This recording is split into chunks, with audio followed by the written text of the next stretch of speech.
So, hi everybody. I'm going to get you to introduce yourself one by one. And up on my screen here, I've got Danis that's popped up first, then Jackie, then Haley, then Tobi. And tell us where you're from.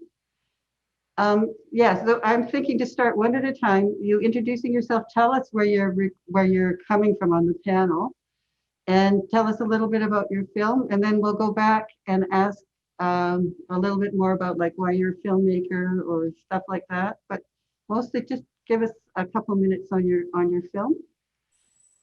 So we'll start with Danis. Hi, Danis. Densei, hi everyone. So I'm Danis, and I'm originally from L'Orange, and I went to high school in Regina, and now I live in Toronto. And my film is called Barefoot, and it's the one about the teen girl who wants to be pregnant. And it was shot up in L'Orange, and it was shot. Can't remember what year we made it now, but in general, I'm really interested in telling stories about where I'm from. And at the time that I went to make Barefoot, I really wanted to think about the futures that young Indigenous women imagine for themselves. And on the Cree side of my family, a lot of my cousins and family members have kids a lot younger, and also have really big families. And I was just thinking about how normal that was, and also that I wanted to make a film about a young woman who wanted that for herself, and not in any way as, I don't think the film is about teen pregnancy. That it was just that was an entry point for me into a larger, thought about, what options young women in northern Saskatchewan have, and what are the futures that they might imagine for themselves. So yeah, that was my film. That was great. Thank you. I'm going to go to Jackie. Hello, I'm Jackie. I'm originally from Saskatchewan. I'm now living in Kelowna, BC. I've been here since 2013 now. I'm primarily a film editor, so I'm on the helping team to help filmmakers get their projects done. But once in a while, I get out of the edit suite to do a few little things, and this project, what you're looking at, was one of them. It's basically kind of a festival or a promotional trailer for the Queer City Cinema Film Festival in Regina, which is run by Gary Varro, who's a good friend of mine. And he and my partner, Kim, we were kind of all directors on it. We just collaborated on it. He comes up with a theme for the festival, and then we just brainstorm some ideas for a trailer and get a camera, go out and shoot, kind of wing it, and just have a lot of fun and a lot of laughs. So that was the story behind that one. That was great. Thank you. I'm going to go to Haley now. Okay.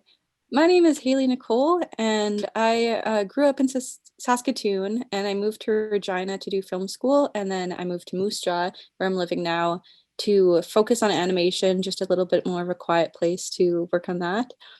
And my film is called Mother's Day, and it was just a little YouTube video film I did to share some of my mom's funny stories. I kind of wanted to focus on animating a lot of my parents' stories because they both passed away when I was pretty young. So I started teaching myself animation to memorialize those stories and make sure I didn't forget any of their weird jokes or funny sayings and stuff. So that's where that film came from. It was actually one of the first animations I had ever done before, and especially the first one over like a minute long that I did. So yeah, that's what my film was. Great. Thank you. And Tobi. Hi, thanks.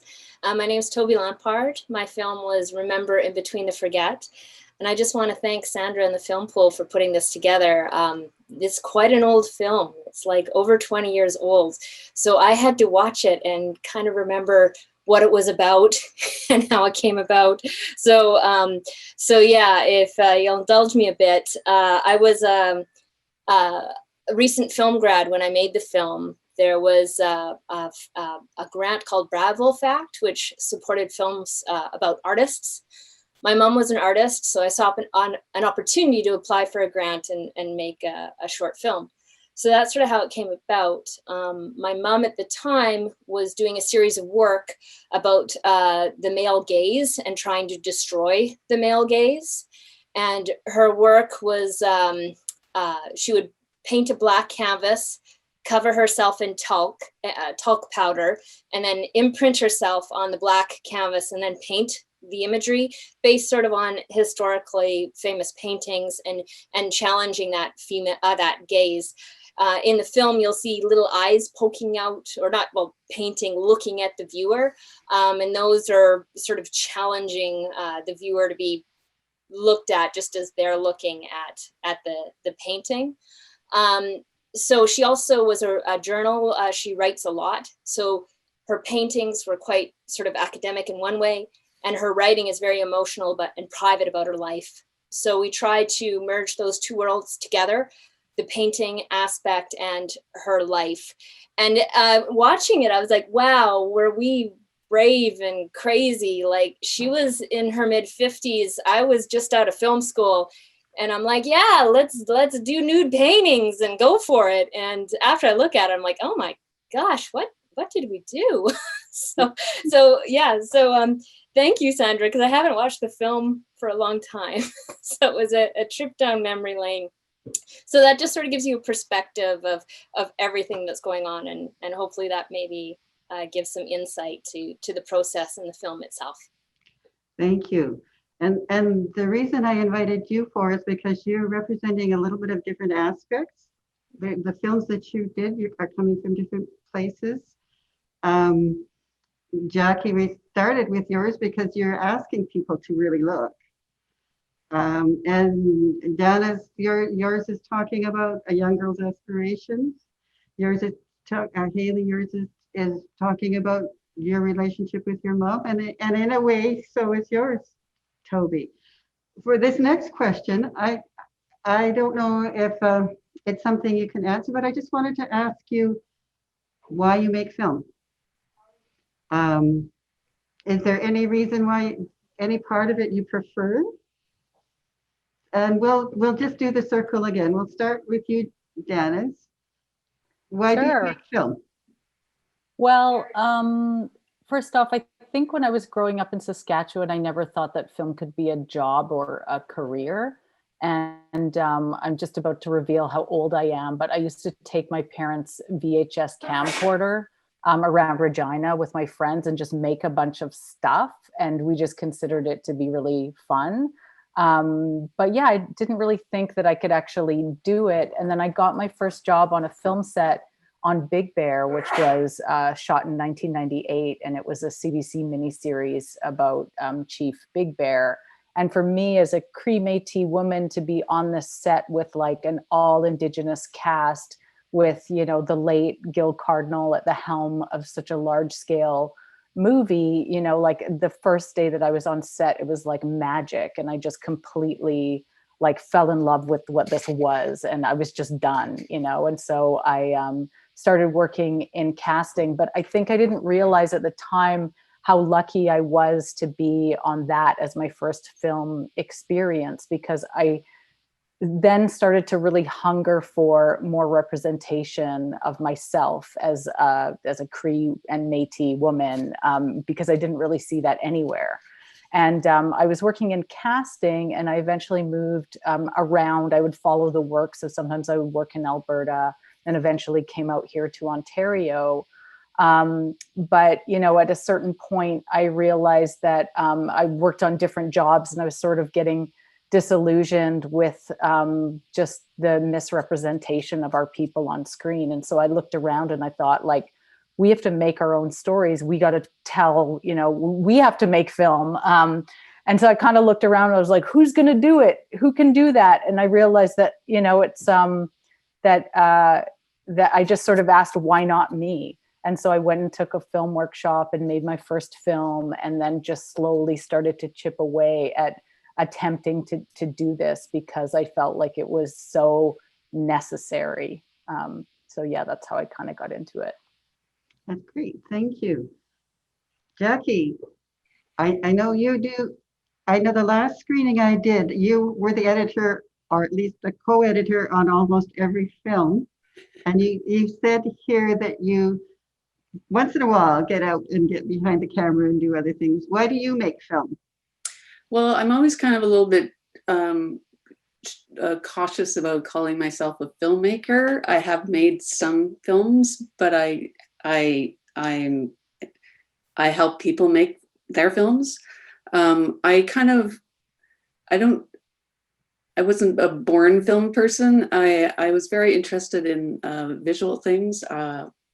I was interested in architecture and still photography, and I was kind of pursuing those aspects for a while, and then just sort of discovered the film program through a friend of mine that went to the U of R years ago, and I just thought, well, I thought I'd check it out and just see what was there, because it appealed to a lot of other things that I was pursuing, imagery, still photography, building of things. And then I just bit into it. And I, like Danis, I didn't really think too far about that I'd actually be employed in film. I was pretty young then and was just kind of throwing caution to the wind and was just kind of just following where my interests were lying more than what was practical, which is probably the story of my life in a way. Yeah, and in film school, I still did a lot of still photography, and I was aiming to be a cinematographer. And that was my primary focus in school. And then when I got out of school, that was when the industry was just coming to be the kind of main industry. And it was hard to get any kind of work in camera in those days. And so I was just doing whatever I could. I did gripping, I did craft service, I did whatever I could.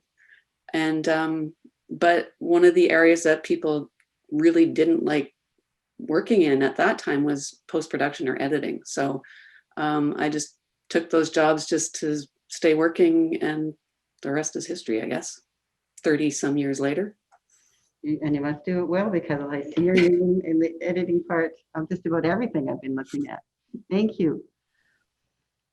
Haley, you do a lot of web work, right? Yeah.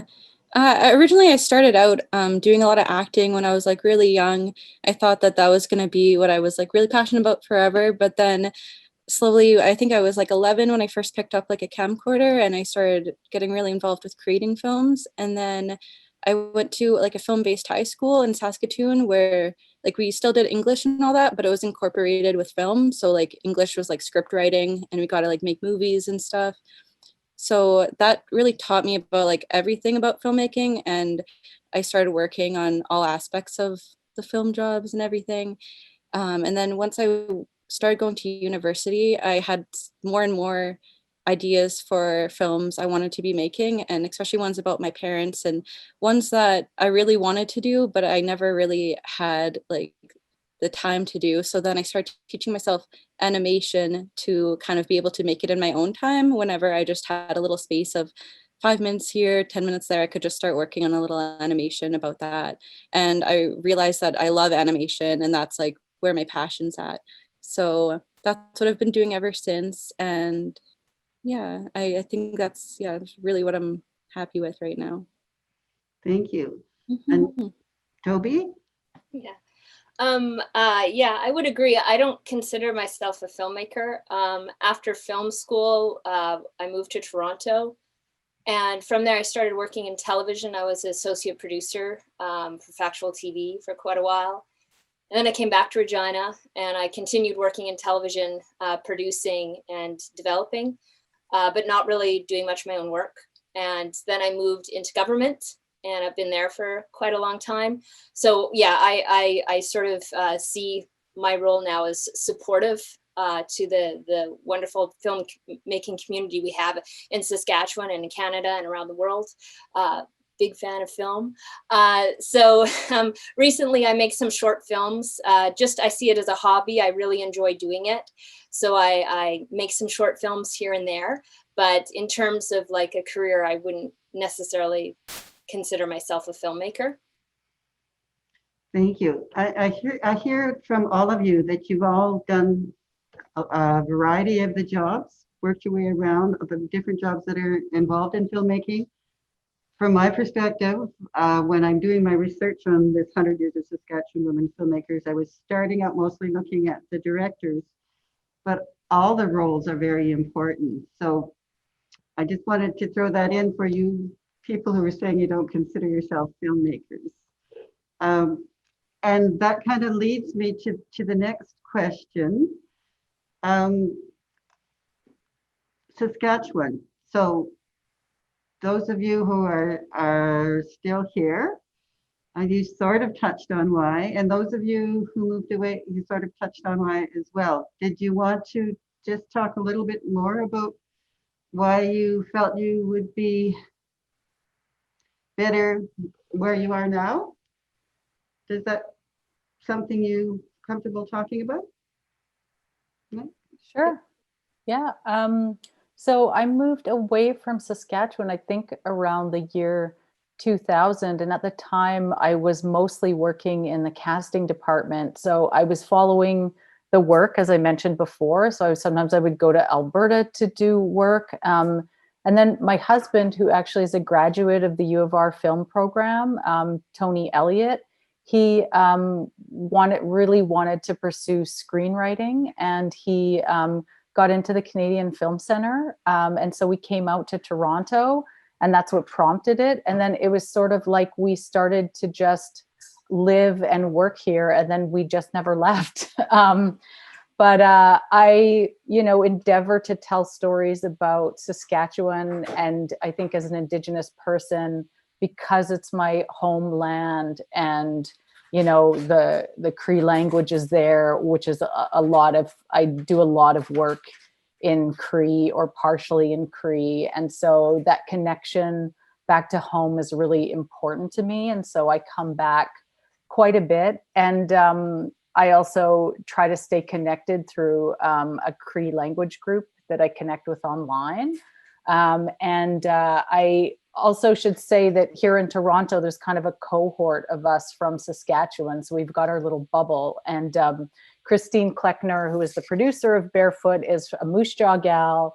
And her husband, Shane Corkery, is also from Saskatchewan.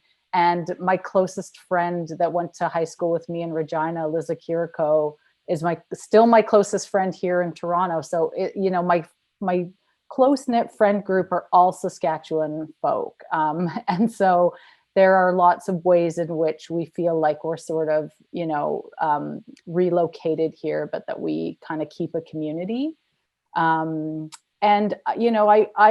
also just made my first feature called Night Raiders, which I was really excited about. I've just finished. And it was my dream to shoot it back home because, the sense of place where the story comes from has always been really important to me. But I think when you're looking at funding features, the tax credit coming into the equation is really, really important. And we all know that the government got rid of the tax credit, making it like pretty much impossible for us to consider shooting back in Saskatchewan, which in a way was really heartbreaking because that was sort of always where I would have loved to have brought the film. And I got my first opportunities on film sets in Saskatchewan. I worked on a film called Revenge of the Land and another one called Skipped Parts. And those all came to Saskatchewan, because of the tax credit. And so I think it's sad that a lot of the industries moved out and that a youngster like myself back in the day would no longer have that opportunity. But luckily places like the Filmpool support a robust independent filmmaking community. And I think that that's such an important part of the landscape in Saskatchewan. Mm-hmm. Thank you. Jackie. Well, there's no question that I left Saskatchewan because of the elimination of the film tax credit. I've been lucky through my whole career to sort of straddle both sides of filmmaking, like independent films or grant films and the main industry. But it was the main industry that made me a living.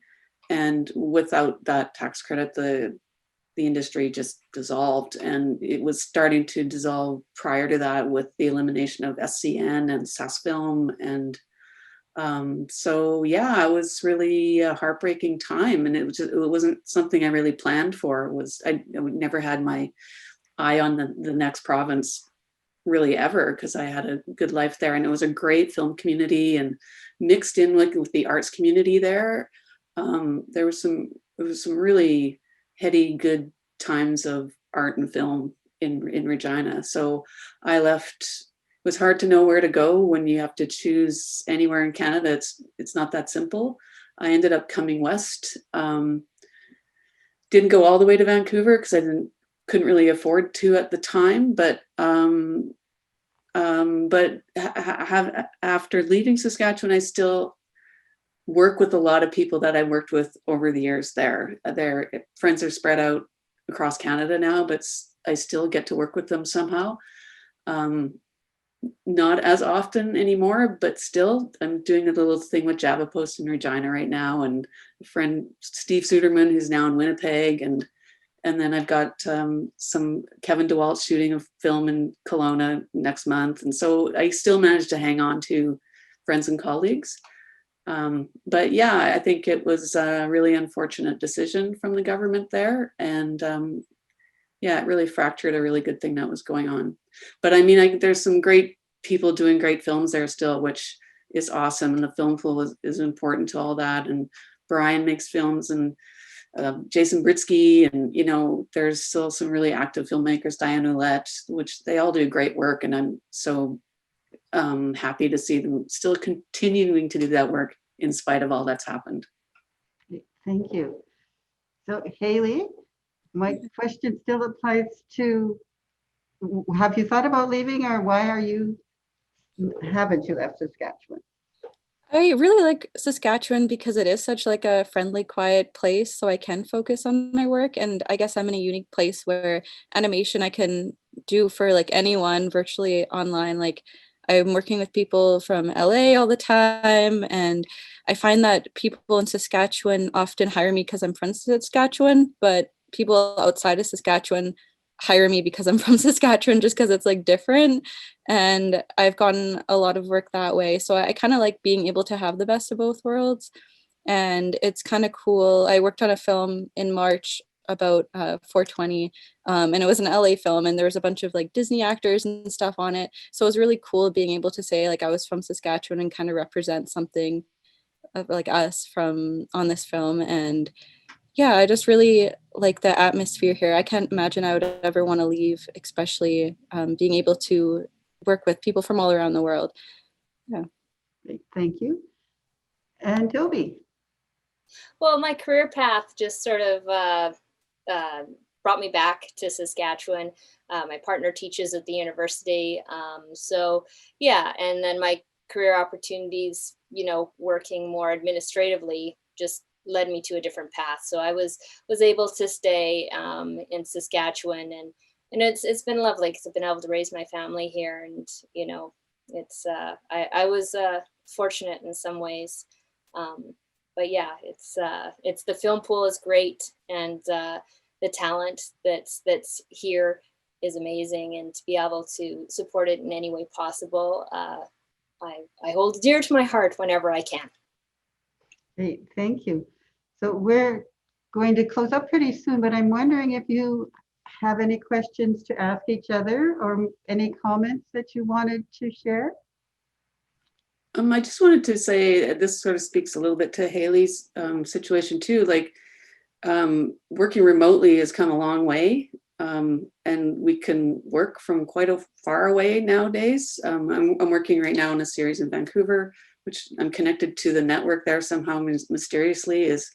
But yeah, it's really opened up. We were ahead of the curve over COVID with working remotely, but it certainly has opened up a lot more opportunity from like across countries.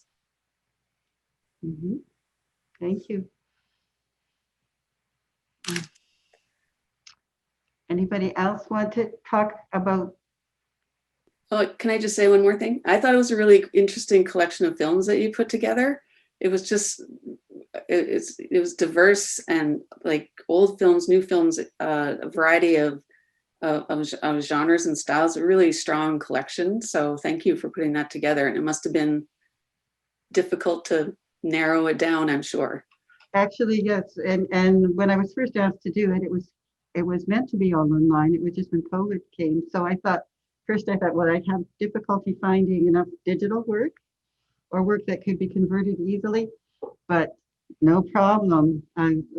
Work that I've seen at festivals, work here at the Filmpool, I went through things, just picked up names from people. And yeah, there was so much work. One thing I didn't want to repeat in this screening, the people that had been in the first, even though they all had some wonderful work that could apply to this idea too. And Tobi's work inspired me with the looking at her mother's gaze. And so I thought, look at the wonderful variety that we have here. We need to show people that we do wonderful work across genres. So this, for me, Tobi, your film is not old because I've gone back to 1920, and I'm going to see if I'm looking at the last 100 years here. So this is yours. When somebody said old, I thought, oh no, that's only like 25 years ago. There's been a lot of. I just enjoyed watching all of the films, the way they were created, and the different types and the stories. It was just. I'm going to watch it again, Sandra. It was just lovely. Good. So thank you. It was really well created, and thank you for everybody with sharing your films. It was just a delight to watch them. It was lovely. And it really is delightful for me to be able to go and look at all of these and have fun. Sandra, finding out go about ahead. people. Sorry. you go ahead, Danis. I just wanted to echo the thanks to everybody and just say how much I appreciated everyone's work. And I loved that we were watching films that were, 20 years old. I thought that was fantastic. I also just wanted to acknowledge the late Ida Tremblay, who's an elder from La Ronge, Saskatchewan, and she was really the matriarch of my project. And I just wanted to acknowledge her because she oversaw a really important process. We auditioned hundreds of kids all over northern Saskatchewan, and we went through an intensive drama workshop with about 10 of them that were selected for that in La Ronge. And Ida guided us through that process. She also plays the Cookum, the grandmother, in the film.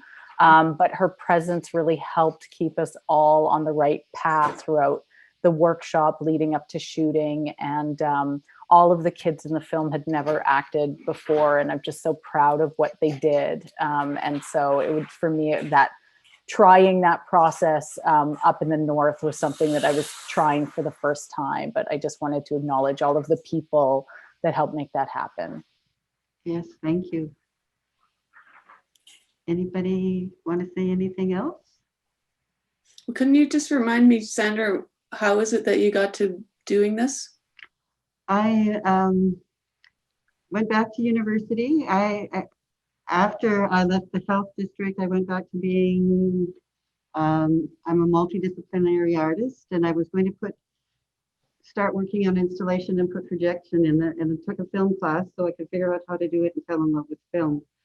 So I applied to do my master's. I have a BFA in visual arts, and was looking around, and I wasn't finding really easily a lot of the work from the women. I had to look for it. Then I had realized I had gone to do some research on a project maybe 10, 15 years ago at the archives, and I had seen footage that had been shot in the 20s. Some of it is were commissioned for things like the Department of Education, or was the Saskatchewan Cooperative, Wheat Growers Cooperative. There were some companies like Dick and Ida Bird and Evelyn Cherry, who everybody knows. And I thought, people are saying, oh, well, we don't have a lot. So I thought, I'm going to start researching it. And that's what I've started doing. Right now, my MFA is animation. And it's interdisciplinary, so I'm doing film and arts education. But this is a side project that probably takes up more time than my MFA projects do. And I'm finding wonderful work and really enjoying both, actually. Right now, I'd really like to thank both the Filmpool and Regina Public Library. The Public Library, if we're still able to because of COVID, will have live screening. They're being very careful about the conditions and restrictions, but it's all online as well. I'll have a little introduction at the beginning and we'll have the panel added on. And that'll be open to viewing on Thursday, the 18th. I think Jacob said that that'll be open, online will be open that morning, and I think it's 24 hours, maybe 48 hours. So even if we can't see it at the public library, we can look online. And yes, I'm finding and meeting wonderful people and across Canada. And actually, in my experience, almost any place I've been in South America and in Scotland, people are there from Saskatchewan. And I'm glad we have people that are here from Saskatchewan. And did anybody else want to add anything? No? But thank you so much for coming in front of the camera. And yeah, just keep up the great work. Well, it was nice to meet you, Danis and Haley, and nice to see you again, Toby. Nice. And see you again too, Sandra. And thank you for including me on this. Thank you. Yes, thank you, everyone. Yeah, thanks everyone. you Really for great your to work. see you. Go Saskatchewan. Go Saskatchewan. Bye for now. Bye. Bye.